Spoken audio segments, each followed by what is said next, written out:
It may be obvious, but his neck was much better and his strength had recovered. My fever had gone down and my body was no longer in trouble. But it was only physical, and I was frightened no matter if it was morning or night.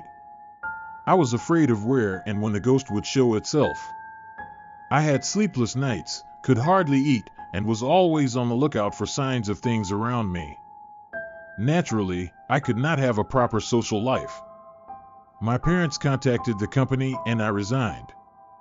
Anyway, I was so scared of everything that even the laundry or the shaking of the persimmon tree that I could see from the window of my house frightened me alone, wondering if it might be a ghost. There were still a little more than 2 weeks to go before Ms. S. arrived. It was too long a time. My parents, unable to stand the sight of me, forcefully pushed me into the car and headed somewhere. My dad repeatedly told me, "Don't worry, it's going to be all right." In the back seat of the car, my mom was holding my shoulders and patting my head. I am ashamed to admit that I am over 20 years old, but I fell into a deep sleep for the first time in a long time, probably because I felt safe with my mom snuggled up to me. When I woke up, it was already morning and I felt refreshed after sleeping for the first time in a long time. They say I slept for a day and a half. I probably won't sleep that long again. I saw a familiar sight. We had arrived in Nagasaki. I was surprised at this. I heard that my parents were so concerned about my fear that they decided to take me by car instead of by plane or Shinkansen. When we arrived at my grandparents' house, my parents went to call them. Meanwhile, I was left alone in the car. As I sat in the back seat of the car, staring blankly outside, I suddenly felt a pain in my neck. The pain was so intense that it could not be compared to any pain I had ever felt before. When I put my hand on his neck, it was slippery. It was bleeding. Again. I started to cry because I hated everything. I was like, "What do you want me to do?" I was mumbling to myself and crying. My parents came back with my grandparents and they immediately panicked. Because I was crying in the back seat, bleeding from the neck. "What's wrong? Say something. T, get a grip. What's going on? What do I do? What's going on?" I get frustrated by their concern. "Shut up," I yelled at them. "There's no way I can explain. You guys can't do anything anyway. Just shut up," I thought. They are the ones who are doing this for me. I'm really ashamed to think about it now. Then, for the first time in my life, my dad slapped me. It hurt like hell. He said in a quiet but stern tone, "Apologize to your grandfather and grandmother." Then, for some reason, I calmed down. I regained my composure, apologized to everyone, and I was ready. When I arrived at Ms. S's temple, I felt soft and light. I entered through the back entrance and proceeded to a Buddhist room about 10 tatami mats in size. Ms. S was sitting on a cushion in front of a Buddha statue and slowly turned around. "It's been a long time. T, come over here." She called me over and we sat on the floor facing each other. "I'm going to talk to T. You guys can relax in the next room. You are not to come back to this room until I say it is okay."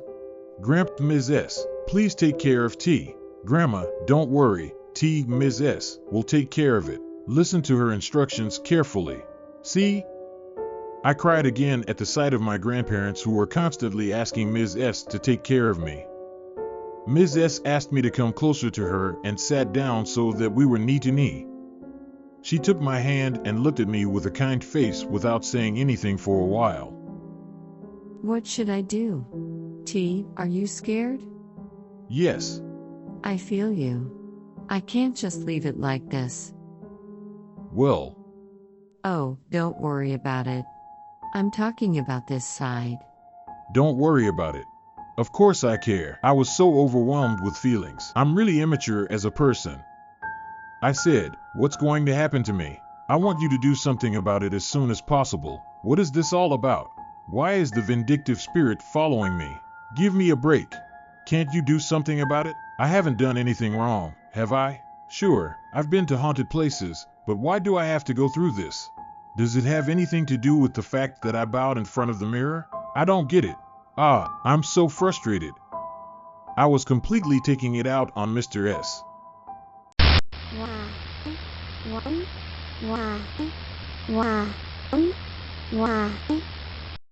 I didn't know what was going on.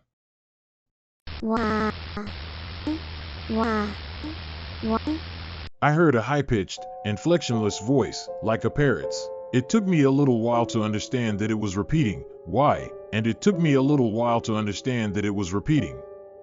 I was looking into Ms. S's eyes, and she was looking into mine.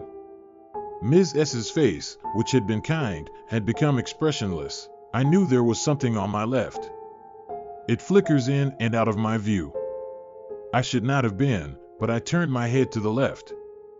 I felt warm blood running down my neck. There was the ghost standing there.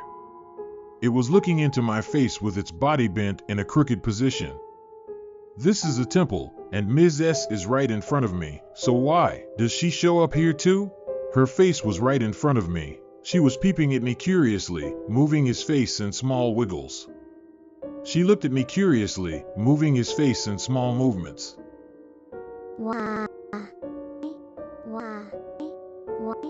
She kept asking me questions in a voice like a parrot. I am sure H must have heard this voice as well. I couldn't breathe well. Meanwhile, she moved his hand and started to slowly turn over the talisman thing stuck on his face. Don't look. I know I shouldn't, and I wanted to run away, but I couldn't move. I can already see his chin area. In my mind, I'm thinking, stop. Don't roll it up any further. But all that comes out of my mouth is a pathetic kind of breath. Oh no, I'm in hot water. Seriously, this is bad. I'm going to die. It was the sound of Ms. S clapping his hands. I jumped up at the sound. I immediately started running. My body moved on its own. But I was sitting on my knees, so my legs were numb and I couldn't run properly. I fell head first into the wall, but it didn't hurt at all. Not yet. Ms. S suddenly shouted loudly. I wasn't sure if she was talking to my parents and grandparents behind the shoji or to me. After a short pause, Mr. S began to speak. T, I'm sorry. I know you were scared. It's all right now. Please come back this way. Did you see it? Did you hear it? I saw it. Why? She repeated. By this time, Ms. S's face had already returned to its usual gentle expression. I see. Why? She were asking, why did she tell you that? What? I don't know. Are you afraid of that being? I'm afraid. What are you afraid of? Because it's not normal. It's a ghost. My brain was beyond its ability to think. I had no idea what Ms. S was trying to say. But they didn't do anything to you, did they? Well, my neck bled, and she's obviously not normal. Yeah, difficult situation. Ms. S told me what happened so that I could understand. First of all, she is definitely what you would call an apparition or a ghost. But then, she's not an evil spirit either. It's hard for Ms. S to judge. Ms. S said that she is obviously a bad kind of a ghost, but she doesn't seem to have any malicious intent. This is what happens when the presence is too strong, even if there is no malice. She was lonely all the time. She'd always wanted to talk, touch, see. You are a kind person. So she thought, that's nice, you seem to be kind. That's why she was so happy that you noticed her. But, you are so weak compared to her. So, your body reacts just by being near her. Think of her as suffering the same way you do, even if her looks scare you, even if you don't know her. Think of them as waiting for you to reach out to them. Ms. S began to chant a sutra. Not for exorcism, but so that she could attain Buddhahood. That night, I slept really well. Good morning, T. How are you feeling? Wash your face and eat breakfast.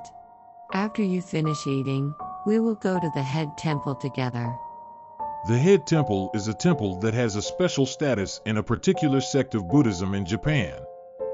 In the head temple, there were people from all walks of life, including a woman who had been tormented by the vengeful spirit of a snake for 40 years and a man who had lost his relatives because they were all possessed. After a month had passed, Ms. S came to see me.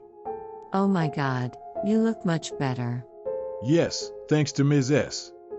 Have you seen him since then? No, I haven't seen her once. This is the main temple, so she must have gone to Buddha or somewhere else. That's not true? I pulled a face. Oh, I'm sorry. I'm getting scared again, aren't I? But you know, T, there are many people suffering here. It is our job to help them as much as possible. I think Ms. S's words probably included her. T, stay here and study a little longer. It's a good opportunity for you. I followed C's words. In the end, I stayed there for 3 months. My time at the main mountain was about to come to an end. When I finished getting ready, Ms. S, with her kind face, said to me, "Why don't you stop going back?" Ms. S, with a kind face, said to me, "Why don't you stay here and not go home?" I thought I had been accepted as a member of the temple. I said I don't think I could ever do what you guys do. No, I mean, you're not allowed to go home. What? Because she's still with you. My face tightened up again. In the end, it was 2 months later that I was able to return home. Finally, Ms. S told me, "I think you will be fine, but for the time being, you should come here once a month." Ms. S said because I did not know if she had disappeared or was hiding. Finally, I got back to my daily routine. My mother had already moved out of the apartment I was renting, and my belongings had been moved into my parents' house. When my mother opened the apartment, she smelled something smoky. She said there were little bugs gathering on the floor around the middle of the room. I looked at my cell phone for the first time in a long time and saw a tremendous number of incoming calls and texts. Especially, there were many calls from Kay. The next night, Kay came to my house. I told him in detail what had happened since then. He told me about that night. H, who had run away that night, had clearly gone crazy. He suddenly started laughing, shaking, and saying things like, "I'm not like that and I would never do such a thing." Nobody knows what happened to H after that. I followed Ms. S's advice and visited her once a month. 2 years after seeing her, Ms. S told me, "It's all right now. From now on, you can visit me once in a while, but don't do anything strange." I don't know if it was really over. 3 months later, Ms. S passed away. 2 months had passed since Ms. S's funeral. I received a letter from my grandmother. When I opened the seal, I found a letter from my grandmother and another letter. The grandmother's letter said, "This letter was given to me by Ms. S. Now that the 49th day is over, I am giving it to you as I promised Ms. S." Dear T, it's been a while, it's S. It's been a long time since then. How are you doing? I am writing to you today to apologize. When you came to see me, I was so scared. Because I couldn't handle the one you had with you. But you were frightened. So I decided I shouldn't be scared. To tell you the truth, there are times when no matter how much you reach out to them, they won't even look at you. I was lucky that time. Every time I saw you, I said, "Don't leave yet." Remember? I knew that if you left, you would be in terrible trouble. I prayed for her every day, but she wouldn't go away. But it should be all right now. She's not near you. But you know, if you ever have a hard time again, go to the main temple right away.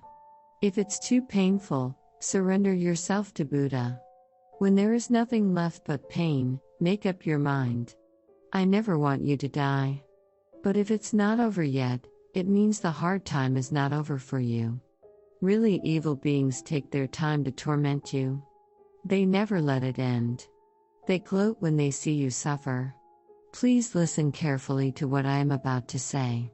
Never be at ease.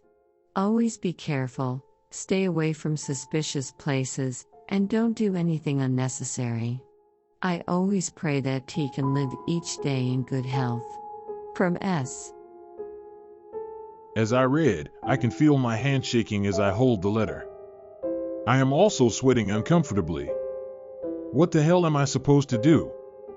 Isn't it over yet? Suddenly I feel as if someone is watching me from somewhere. I'm not going to get away from her now, am I? Maybe she was just hiding and could appear in front of me at any moment? If there's anything I can say, it's this. If you are possessed, targeted, or followed by something, I want to reiterate that it is seriously not a joke. By the end, even if someone tells you it's over, don't let your guard down.